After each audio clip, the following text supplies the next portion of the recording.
Hello friends, നമ്മൾ ഈ റിയാക്റ്റിൻ്റെ വീഡിയോയിൽ നമ്മളൊരു ഫങ്ഷണൽ കമ്പോണൻറ്റ് ക്രിയേറ്റ് ചെയ്തിരുന്നു. അത് പാരാമീറ്റർ പാസ് ചെയ്യാവുന്ന രീതിയിലാണ്. അതായത് നമ്മൾ പ്രോപ്പർട്ടീസ് പാസ് ചെയ്യാവുന്ന രീതിയിലാണ് അത് ചെയ്യുന്നത്. അപ്പോൾ അതെങ്ങനെയാണ് വർക്ക് ചെയ്യുന്നതെന്നാണ് ഈ വീഡിയോയിൽ എക്സ്പ്ലെയിൻ ചെയ്യുന്നത്. അതിനായിട്ട് നമുക്ക് ആദ്യം ഇമ്പോർട്ട് ചെയ്യാം. ഇവിടെ ഞാൻ addition.js എന്നൊരു ഫയൽ ക്രിയേറ്റ് ചെയ്തിട്ടുണ്ട്. അത് ഇതിലോട്ട് ഇമ്പോർട്ട് പറയുന്നു, റിയാക്റ്റ് ഇമ്പോർട്ട് ചെയ്യുന്നു.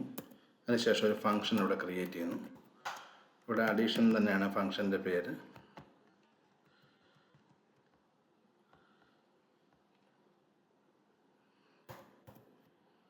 നമ്മളിവിടെ ഒരു ഫംഗ്ഷൻ ക്രിയേറ്റ് ചെയ്യുന്നു, അഡീഷൻ എന്ന് പറഞ്ഞ്.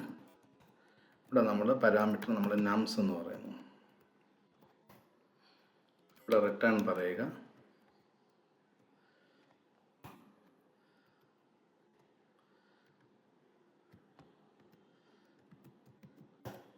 അപ്പം നംസിനകത്ത് നമ്മളിപ്പോൾ രണ്ട് പാരാമീറ്റർ എന്ന് വിചാരിക്കുക, n1 അല്ലെ n2. അപ്പം nums.n1 nums.n2 ആ രീതിയിലാണ് നമ്മൾ എടുക്കുന്നത്.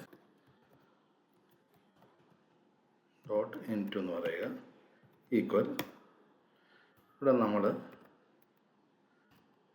പാഴ്സിൻ്റ് എന്ന് പറയുക, കാരണം ഇത് സ്ട്രിങ് ആയിട്ടാണ് വരുന്നത്. ഇവിടെ നമ്മൾ പാഴ്സിൻ്റ് പറഞ്ഞിട്ട് അതിനകത്ത് nums.n1 പ്ലസ് വീണ്ടും പാഴ്സിൻ്റ് പറയുക nums.n2. ഇത്രയേ ഉള്ളൂ. എക്സ്പോർട്ട് പറഞ്ഞില്ല, ഇവിടെ നമ്മൾ പറയാൻ മറന്നു. എക്സ്പോർട്ട് ഡീഫോൾട്ട്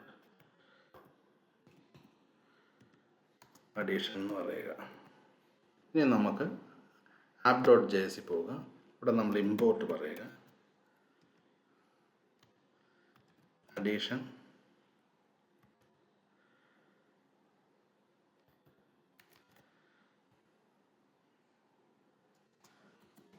ഫ്രം അഡീഷൻ എന്ന് പറയുക. ആ ഫയൽ ഇമ്പോർട്ട് ചെയ്തു. ഇനി നമുക്കിവിടെ അത് കോൾ ചെയ്യാം. ഇവിടെ അഡീഷൻ എന്ന് പറയുക.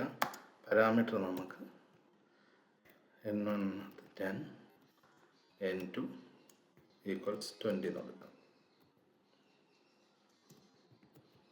നമുക്കതൊന്ന് റൺ ചെയ്ത് നോക്കാം. കാണാമല്ലോ.